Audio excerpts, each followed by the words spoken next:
Bismillahirrahmanirrahim. Assalamualaikum warahmatullahi wabarakatuh. Rekan-rekan mahasiswa sekalian, selamat datang di mata kuliah Hukum Lingkungan.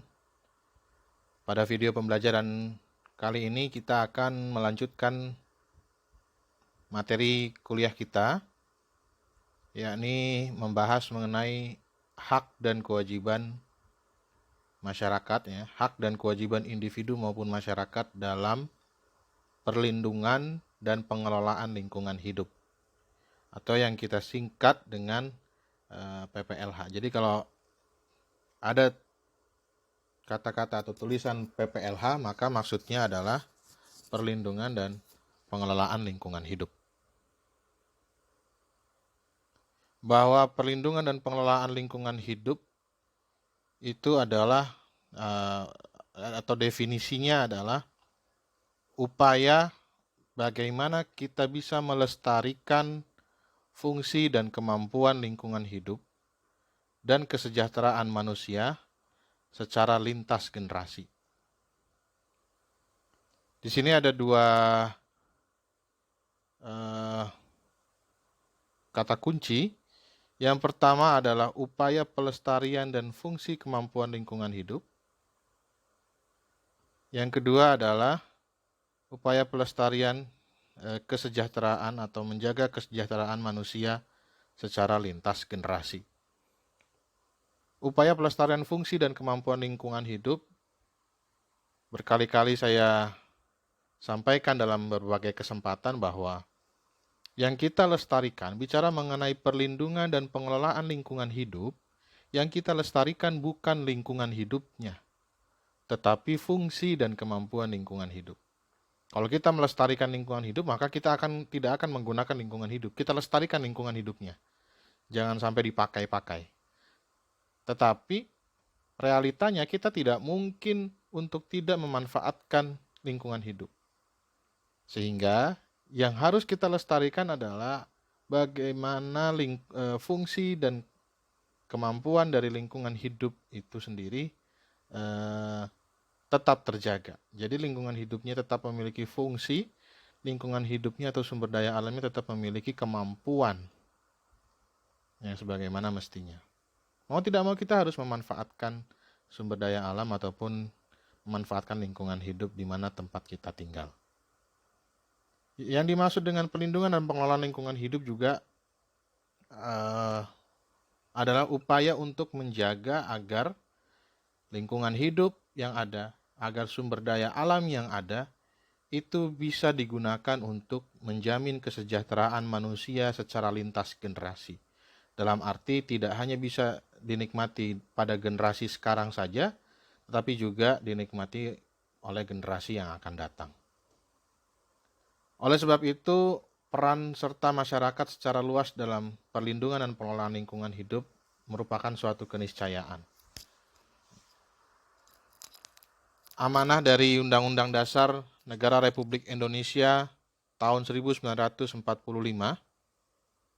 bahwa negara menjamin hak-hak setiap orang atas lingkungan hidup yang baik dan sehat sebagai bagian dari hak asasi manusia.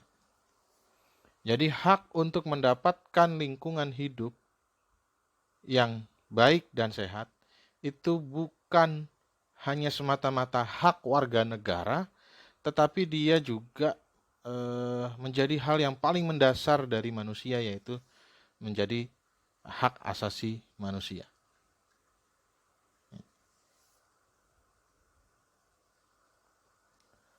Di sisi lain, atau sisi lain dari hak atas lingkungan itu sebetulnya pada saat yang bersamaan itu juga merupakan suatu kewajiban, menjadi suatu kewajiban yang juga memiliki posisi yang sama penting antara hak atas lingkungan. Jadi maksudnya bahwa hak setiap orang atas lingkungan hidup yang baik dan sehat itu hanya dapat terwujud jika semua pihak menjalankan kewajiban. Jadi sebetulnya kalau di Undang-Undang Dasar dijamin bahwa atas lingkungan hidup yang baik dan sehat itu merupakan hak kita sebagai manusia, tetapi pada saat yang bersamaan sebetulnya itu menjadi kewajiban kita sebagai manusia. Mustahil kalau kemudian kita sebagai manusia menuntut hak kita untuk mendapatkan lingkungan hidup yang sehat, tetapi di sisi lain kita sebagai manusia juga tidak mampu bertanggung jawab untuk melakukan perlindungan dan pengelolaan lingkungan hidup yang baik. Itu maksudnya dari bahwa hak setiap orang atas lingkungan hidup yang baik dan sehat itu hanya dapat terwujud jika semua pihak, bukan hanya masyarakat saja, tetapi semua pihak ya, itu sama-sama memiliki tanggung jawab dalam perlindungan dan pengelolaan lingkungan hidup. Bicara mengenai hak-hak terkait dengan perlindungan dan pengelolaan lingkungan hidup, ada perbedaan di antara Undang-Undang Perlindungan dan Pengelolaan Lingkungan Hidup, Undang-Undang 32 tahun 2009, undang-undang yang saat ini masih berlaku, dengan dua undang-undang sebelumnya. Undang-Undang Lingkungan Hidup dan Undang-Undang Pengelolaan Lingkungan Hidup. Itu Undang-Undang Lingkungan Hidup itu adalah Undang-Undang nomor 4 tahun 1982 dan Undang-Undang Pengelolaan Lingkungan Hidup adalah Undang-Undang 23 tahun 97. Itu undang-undang yang lama. Di mana undang-undang yang lama itu masih mendasarkan diri pada undang-undang dasar sebelum amandemen. Di mana hak-hak atas lingkungan hidup yang baik dan sehat itu belum dikategorikan sebagai bagian dari HAM. Bahwa hak-hak atas lingkungan hidup yang diatur di dalam Undang-Undang nomor 4 tahun 1982 atau Undang-Undang LH dengan Undang-Undang 23 tahun 97 atau Undang-Undang PPLH itu adalah hak-hak atas lingkungan yang belum dikategorikan sebagai bagian dari hak asasi manusia. Berbeda dengan Undang-Undang PPLH yang sudah mendasarkan diri pada Undang-Undang Dasar 1945 amandemen, bahwa hak-hak atas lingkungan hidup yang baik dan sehat itu dikategorikan sebagai bagian dari hak asasi manusia. Ini sebetulnya bentuk penegasan bahwa hak atas lingkungan hidup yang baik dan sehat itu menjadi sesuatu yang paling mendasar dari seorang manusia. Karena dia bukan semata-mata hak warga negara, tetapi dia menjadi hak asasi manusia. Undang-Undang 32 tahun 2009, Undang-Undang PPLH, itu memiliki kemajuan, ya, ada 3 hal yang membuat kemudian Undang-Undang PPLH ini lebih maju ketika berbicara mengenai jaminan atas hak lingkungan hidup yang sehat dan baik. Pertama, ya, sudah disinggung tadi bahwa pengakuan hak atas lingkungan hidup yang baik dan sehat menjadi bagian dari hak asasi manusia,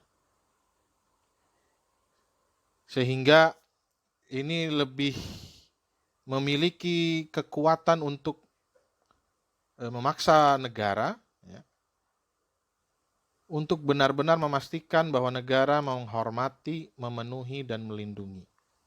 Jadi bukan hanya sekedar hak warga negara, tetapi dia menjadi hak yang paling mendasar dari seorang manusia. Lalu yang kedua, bahwa adanya pengakuan terhadap hak atas informasi, partisipasi, dan keadilan di bidang lingkungan hidup. Hak ini memberikan akses masyarakat terhadap informasi, partisipasi, masyarakat bisa ikut berpartisipasi, dan masyarakat diberikan hak keadilan.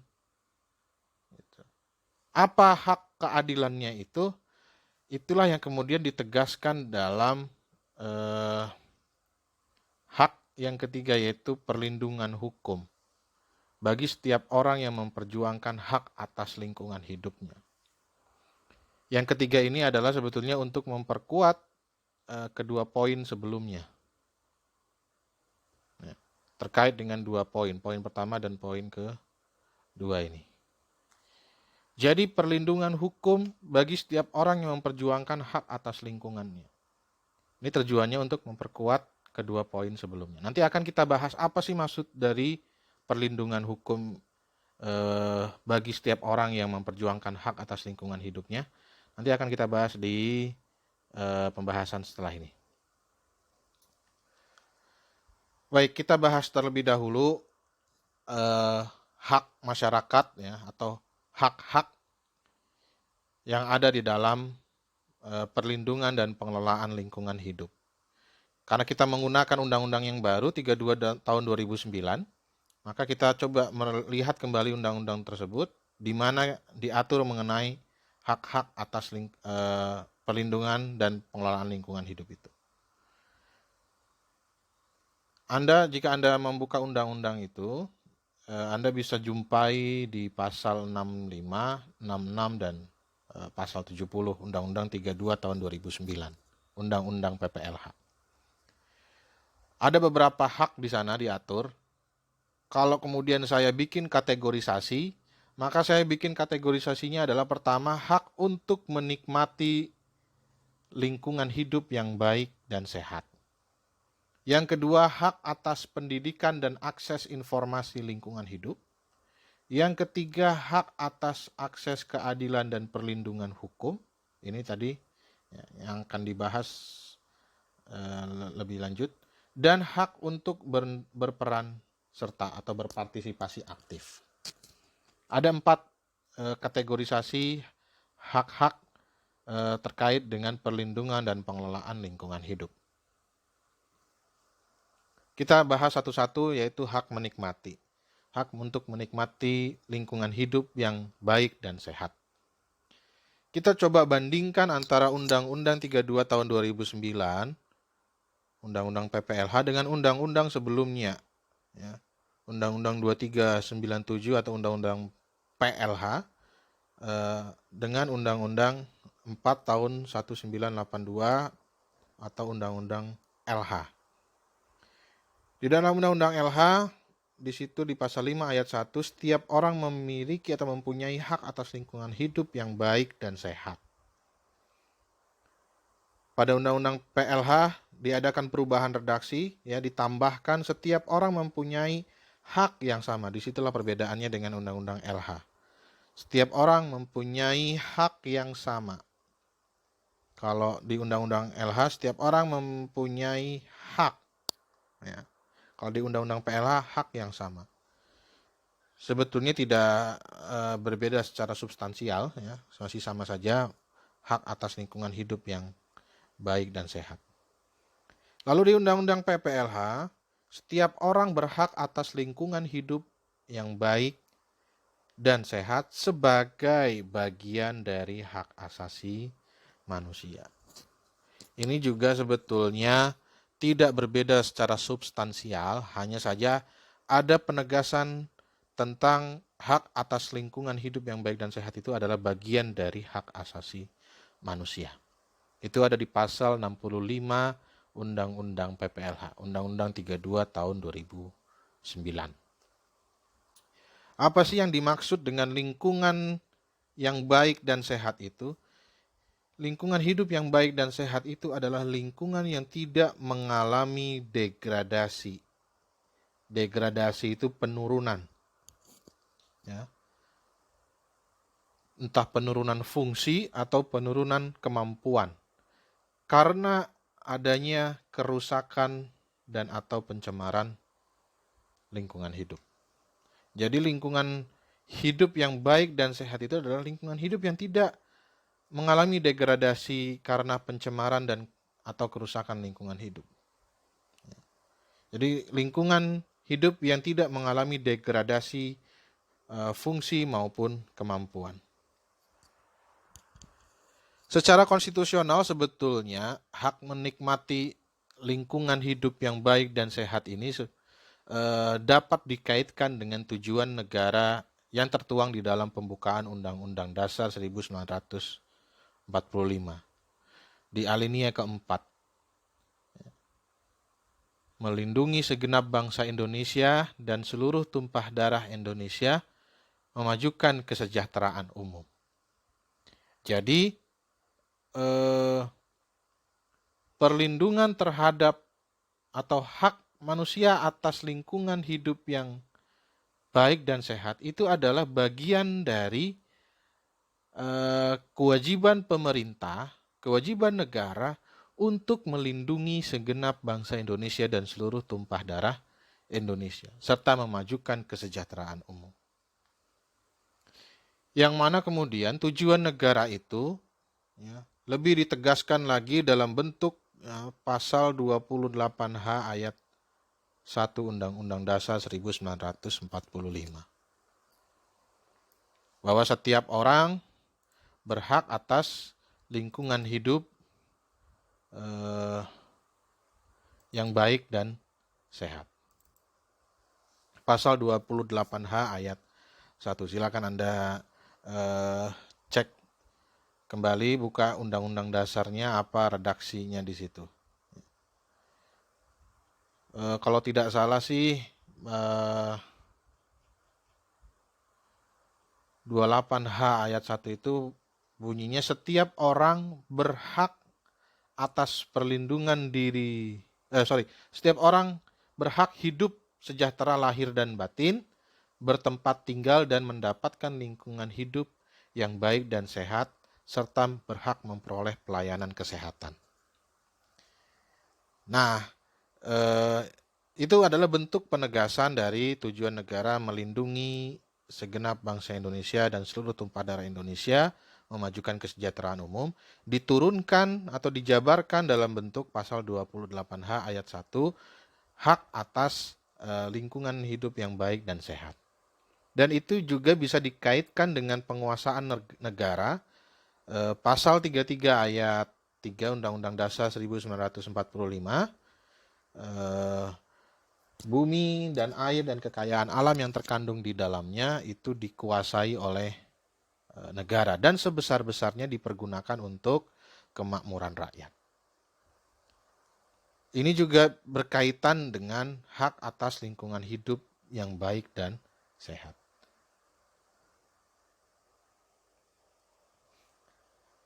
Menurut Reinhard Steger bahwa hak menikmati atau hak atas lingkungan hidup yang baik dan sehat ini dia termasuk hak yang subjektif. Hak subjektif itu adalah hak yang paling luas dari perlindungan terhadap seseorang. Hak ini memberikan tuntutan, memberikan kepada yang memiliki hak ini suatu tuntutan yang sah untuk meminta kepentingannya akan suatu lingkungan hidup yang baik dan sehat agar bisa dihormati. Ya. Yang kemudian itu dapat digunakan melalui prosedur dengan perlindungan hukum oleh pengadilan dan perangkat-perangkat lainnya. Jadi dengan adanya hak ini sebetulnya seseorang itu bisa menuntut kepada pihak lain untuk menghormati haknya atas lingkungan hidup yang baik dan sehat.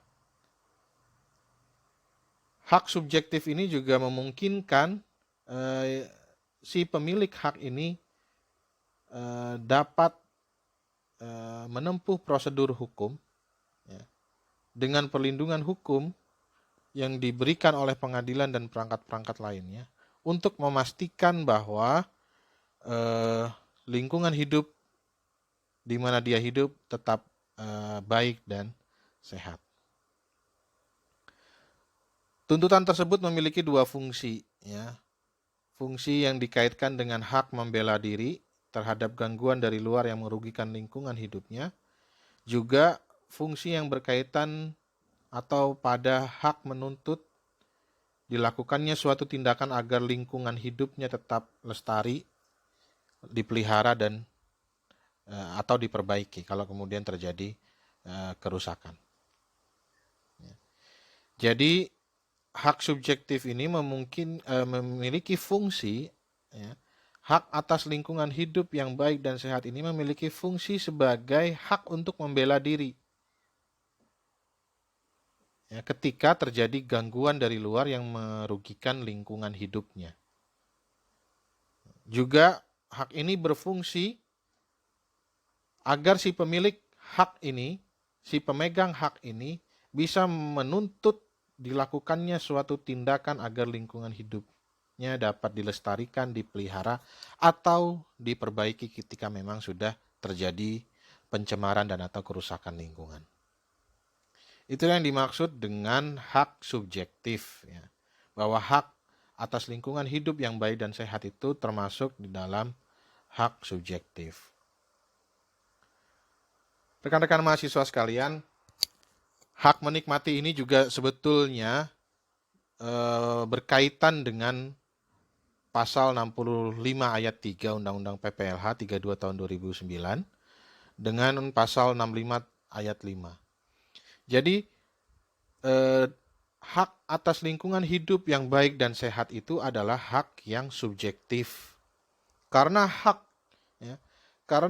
yang subjektif, maka si pemegang hak dapat mengajukan usul atau keberatan terhadap rencana usaha dan atau kegiatan yang diperkirakan dapat menimbulkan dampak terhadap lingkungan. Ya, tadi dibahas di sini. Hak untuk membela diri, ya, atau hak untuk menuntut dilakukannya suatu tindakan agar lingkungan hidup itu dapat terpelihara dan lestari. Ya. Hak untuk mengajukan usul itu adalah bagian dari hak menuntut dilakukannya suatu tindakan, ya, dari dari rencana usaha dan atau kegiatan yang kira-kira diperkirakan dapat menimbulkan dampak terhadap lingkungan hidup. Dengan hak atas lingkungan hidup yang baik dan sehat itu adalah hak yang subjektif, maka si pemilik hak juga dapat melakukan pengaduan akibat dugaan pencemaran dan atau kerusakan lingkungan hidup. Jika ada suatu usaha atau kegiatan yang ternyata berdampak pada pencemaran dan atau perusakan lingkungan hidup, maka si pemilik hak atas lingkungan hidup yang baik dan sehat ini berhak untuk menuntut, ya, atau mengadukan dugaan adanya pencemaran dan atau perusakan lingkungan melalui prosedur hukum yang ada. Jadi pasal 65 ayat 3 dan 65 ayat 5 ini adalah bagian dari, ya, atau konsekuensi dari hak atas lingkungan hidup yang baik dan sehat. Yang selanjutnya adalah hak atas pendidikan dan informasi lingkungan hidup.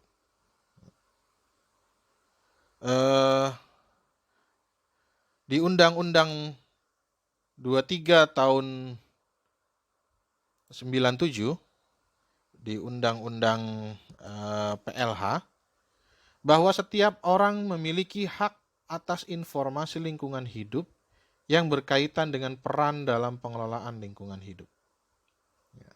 Setiap orang berhak atas informasi lingkungan hidup yang berkaitan dengan peran dalam pengelolaan lingkungan hidup. Ini di pasal 5 ayat 2 Undang-Undang 23 tahun 97. Undang-undang yang lama. Sedangkan di undang-undang yang baru di pasal 65 ayat 2, bahwa setiap orang berhak mendapatkan, di sini ada kata-kata pendidikan lingkungan hidup dan akses informasi, ya, dan lain sebagainya dalam memenuhi hak atas lingkungan hidup yang baik dan sehat. Jadi ini juga sebetulnya bagian dari konsekuensi adanya hak atas lingkungan hidup yang baik dan sehat. Maka setiap orang berhak untuk mendapatkan pendidikan lingkungan hidup dan mendapatkan akses informasi. Ya. Itu adalah jaminan yang diberikan oleh Undang-Undang 32 tahun 2009. Sebetulnya hak ini, teman-teman, itu adalah hak atas pendidikan dan informasi lingkungan hidup ini, itu adalah konsekuensi logis dari hak berperannya kita, ya, serta diterapkannya atau diimplementasikannya asas keterbukaan yang dimuat di dalam Undang-Undang PPLH. Jadi Undang-Undang PPLH itu berasaskan, salah satu asasnya yaitu asas keterbukaan. Bentuk dari asas keterbukaan itulah kemudian setiap individu, setiap orang itu berhak atas informasi, berhak atas pendidikan mengenai lingkungan hidup. Hak atas pendidikan dan lingkungan hidup ini juga sebetulnya konsekuensi logis dari hak berperannya kita. Kita memiliki hak berperan serta dalam perlindungan dan pengelolaan lingkungan hidup. Ya. Tanpa hak atas pendidikan dan informasi ini, maka nilai dan efektivitas peran serta dalam perlindungan dan pengelolaan lingkungan hidup itu menjadi rendah. Ya, jadi dengan adanya akses pendidikan ya, bagi masyarakat dan akses informasi bagi masyarakat terkait dengan lingkungan hidup, maka di sisi lain diharapkan bahwa masyarakat itu dapat menjalankan perannya sebagaimana mestinya terkait dalam terkait dengan pelindungan dan pengelolaan lingkungan hidup. Mustahil mereka bisa berperan optimal dalam perlindungan dan pengelolaan lingkungan hidup ketika masyarakat tidak punya atau tidak teredukasi, tidak memiliki pemahaman, dan tidak juga memiliki informasi mengenai atau informasi hal-hal yang berkaitan dengan lingkungan hidup. Apa sih informasi yang berkaitan dengan lingkungan hidup itu? Itu dapat berupa data, keterangan, ya, atau informasi yang berkenaan dengan perlindungan dan pengelolaan lingkungan hidup yang menurut sifat dan tujuannya memang disengaja untuk dibuka, ya, sifatnya terbuka untuk diketahui masyarakat. Seperti misalnya dokumen analisis mengenai dampak lingkungan, laporan, dan evaluasi hasil pemantauan lingkungan hidup, dan informasi mengenai rencana tata ruang kota atau rencana tata ruang kabupaten kota, ya, rencana tata ruang provinsi. Informasi itu adalah informasi yang memang menjadi hak masyarakat untuk dikonsumsi. Yang ketiga adalah hak atas perlindungan hukum. Ya, kalau teman-teman buka Undang-Undang 4 tahun 1982 dengan Undang-Undang 23 tahun 97, itu tidak ada hak atas perlindungan hukum. Hak ini dipandang penting dan kemudian dimasukkan di dalam Undang-Undang PPLH, Undang-Undang yang baru, yakni 32 tahun 2009. Mengapa ini dimasukkan? Karena ini memang penting. Ya. Sekali lagi bahwa hak atas lingkungan hidup yang baik dan sehat itu sebetulnya adalah hak yang subjektif. Konsekuensi dari itu salah satunya adalah setiap orang juga berhak untuk memperjuangkan, ya, haknya atas lingkungan hidup yang baik dan sehat.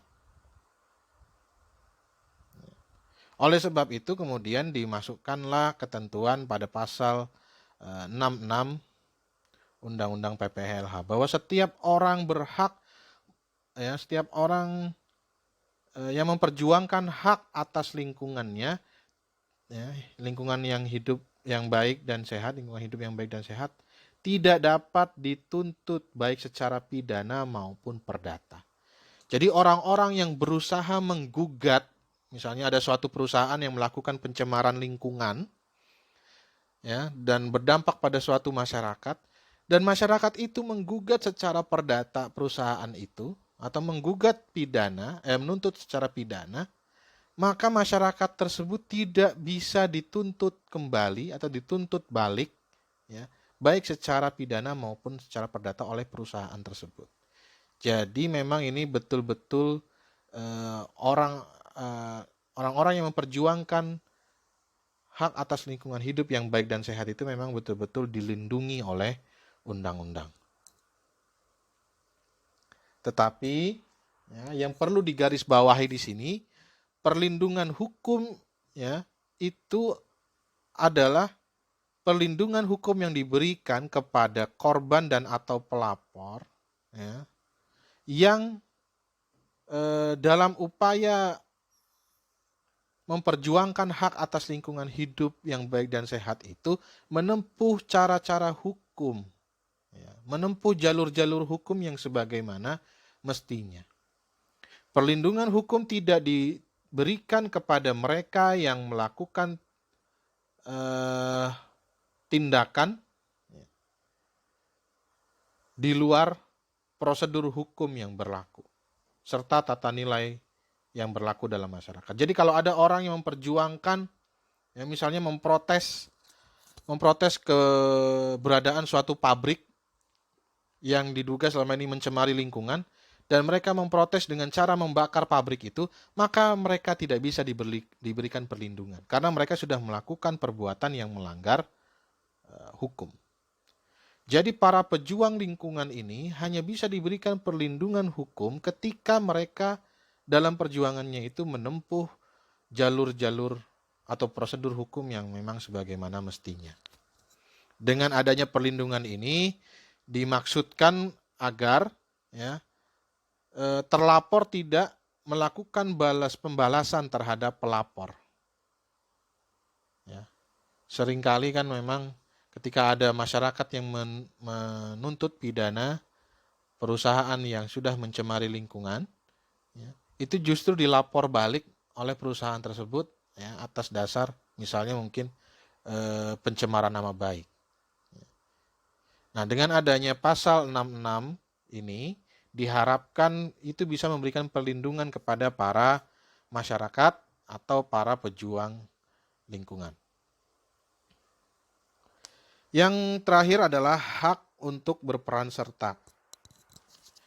Bahwa setiap orang memiliki hak dan kewajiban untuk berperan serta dalam rangka pengelolaan lingkungan hidup.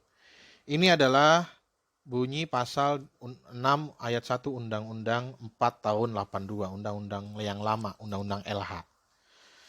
Sedangkan di Undang-Undang yang baru, di Undang-Undang PLH 23 tahun 97, setiap orang mempunyai hak untuk berperan dalam rangka pengelolaan lingkungan hidup. Nah, ini mirip-mirip. Setiap orang berhak, di Undang-Undang PPLH 32 tahun 2009, setiap orang berhak untuk berperan dalam perlindungan dan pengelolaan lingkungan hidup sesuai dengan peraturan perundang-undangan yang berlaku. Antara Undang-Undang PLH dengan Undang PPLH itu bedanya ada di sini sebetulnya, di kata-kata perlindungan secara substansial, di mana tidak ada kata perlindungan di dalam Undang-Undang PLH 23 tahun 97.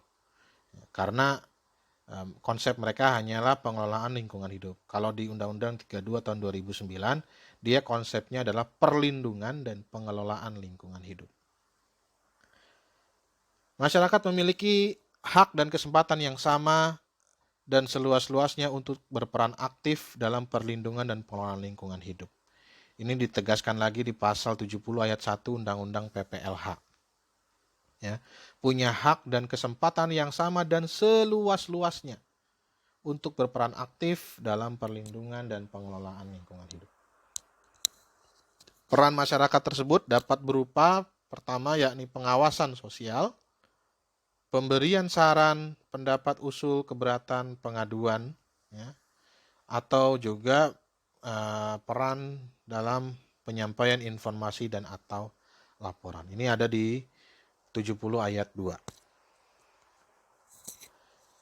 Rekan-rekan sekalian, bahwa peran serta masyarakat dalam perlindungan dan pengelolaan lingkungan hidup ini tidak berdiri sendiri. Kita harus memahami peran serta masyarakat ini dalam kaitannya dengan ketentuan yang ada di pasal 68 dan 69. Ada di pasal 68 dan pasal 69. Itu kita harus mengaitkan pasal 70 itu ya, mengenai peran serta masyarakat dengan pasal 68 dan 69 yang berkaitan dengan kewajiban. 68 dan 69.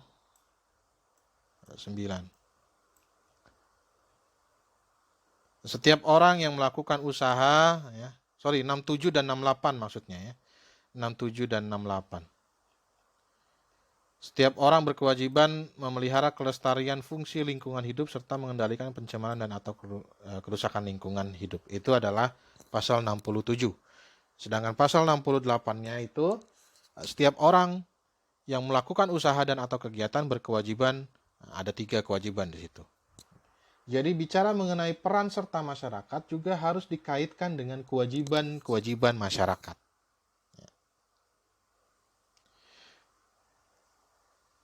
Mengapa kemudian peran serta harus dikaitkan dengan kewajiban? Karena bahwa pada dasarnya bicara mengenai perlindungan dan pengelolaan lingkungan hidup itu adalah bagaimana upaya kita mengatur keseimbangan hubungan antara manusia dengan lingkungan hidupnya. Ya. Jika kemudian manusia menginginkan lingkungan hidup yang baik dan sehat, maka manusia harus memperhatikan sikapnya terhadap lingkungan hidup di tempat dia tinggal. Bahwa dalam artian gini, kerusakan lingkungan yang terjadi itu bukan karena akibat dari perbuatan hewan atau tumbuhan, tetapi kerusakan lingkungan yang terjadi itu karena perbuatan tangan manusia. Jadi kalau di satu sisi lingkungan hidup yang baik dan sehat itu adalah hak, ya, di sisi lain sebetulnya kalau memang itu adalah hak, di sisi lain itu adalah kewajiban kita untuk menjaga lingkungan kita. Jadi kalau bicara soal peran serta yang paling sederhana dalam perlindungan dan pengelolaan lingkungan hidup adalah kita berkewajiban untuk memelihara kelestarian fungsi dan kemampuan lingkungan hidup, serta mengendalikan atau menghindari perbuatan-perbuatan yang mencemari lingkungan dan atau kerusakan lingkungan hidup. Ya. Itu adalah peran serta kita yang paling mendasar. Terus yang selanjutnya kita bicara mengenai kewajiban dalam perlindungan dan pengelolaan lingkungan hidup. Kalau Anda buka Undang-Undang 32 tahun 2009 itu ada beberapa kewajiban. Ya, saya kategorisasikan dalam 2, yakni kewajiban untuk memelihara dan kewajiban untuk memberikan informasi. Kewajiban memelihara di Undang-Undang 4 tahun 1982, undang-undang yang lama sekali, bahwa bunyi pasalnya adalah setiap orang berkewajiban memelihara lingkungan hidup dan mencegah serta menanggulangi kerusakan dan pencemarannya. Setiap orang berkewajiban. Yang kedua, setiap orang yang menjalankan suatu bidang usaha wajib memelihara kelestarian dan kemampuan lingkungan hidup yang serasi dan seimbang untuk menunjang pembangunan yang berkesinambungan. Ini Undang-Undang LH juga, tetapi di pasal 7 ayat 1-nya. Jadi Undang-Undang LH ini 4 tahun 1982 ini ada 2 pasal yang berbicara mengenai kewajiban, yakni pasal 5 ayat 2 dan pasal 7 ayat 1. Kalau 5 ayat 2 itu setiap orang punya kewajiban untuk memelihara. Di pasal 7 ayat 1-nya itu setiap orang yang memiliki suatu usaha atau kegiatan itu wajib memelihara kelestarian kemampuan lingkungan hidup yang serasi dan seimbang. Selanjutnya di Undang-Undang PLH, Undang-Undang nomor 23 tahun 97, bahwa setiap orang berkewajiban memelihara kelestarian fungsi dan kemampuan lingkungan hidup serta mencegah dan menanggulangi pencemaran dan perusakan. Sedangkan di Undang-Undang PPLH, setiap orang di pasal 67 berkewajiban memelihara kelestarian fungsi lingkungan hidup, serta mengendalikan pencemaran dan atau kerusakan lingkungan. Di pasal 68 huruf B dan C, setiap orang yang melakukan usaha dan atau kegiatan berkewajiban menjaga keberlangsungan fungsi lingkungan hidup dan menaati ketentuan tentang baku mutu lingkungan hidup atau kriteria baku kerusakan lingkungan hidup. Ya. Kalau di 67 ini adalah setiap orang berkewajiban untuk memelihara kelestarian fungsi lingkungan hidup. Sedangkan di pasal 68 huruf B dan C, setiap orang wajib menjaga keberlangsungan, setiap orang yang punya usaha atau kegiatan wajib menjaga keberlangsungan fungsi lingkungan hidup dan menaati ketentuan baku mutu lingkungan hidup dan atau kriteria baku kerusakan lingkungan hidup.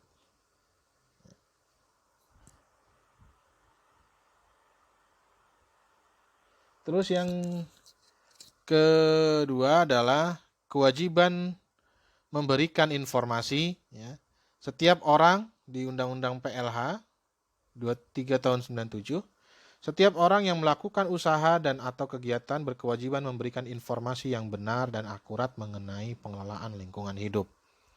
Di Undang-Undang 32 tahun 2009, setiap orang yang melakukan usaha dan atau kegiatan berkewajiban memberikan informasi yang terkait dengan perlindungan dan pengelolaan lingkungan hidup secara benar, akurat, terbuka, dan tepat waktu. Informasi ini dimaksudkan untuk menilai ya. Jadi bahwa setiap orang yang melakukan di pasal 68 huruf A, setiap orang yang memiliki usaha, melakukan usaha atau kegiatan, itu berkewajiban memberikan informasi. Apa sih memberikan informasi berupa apa? Atau yang terkait dengan apa? Informasi ini kenapa itu kaitannya dengan kegiatan yang dilakukan dan upaya apa yang dilakukan untuk mencegah terjadinya pencemaran dan atau kerusakan lingkungan hidup. Dengan adanya kewajiban ini dimaksudkan agar kita atau pemerintah bisa menilai ketaatan si penanggung jawab usaha atau kegiatan itu terhadap ketentuan-ketentuan yang berlaku. Kewajiban memberikan informasi lingkungan hidup tersebut berkaitan dengan kegiatan atau usaha yang dijalankan oleh yang bersangkutan. Bisa pengusaha pabrik, pertambangan, perdagangan, termasuk tentunya kegiatan di sektor pertanian, perikanan dan lain sebagainya. Begitu untuk materi hak dan kewajiban dalam perlindungan dan pengelolaan lingkungan hidup. Semoga Anda semua bisa memahaminya dengan baik. Jika belum paham juga Anda bisa menonton video pembelajaran ini lagi berulang kali sampai Anda memahami.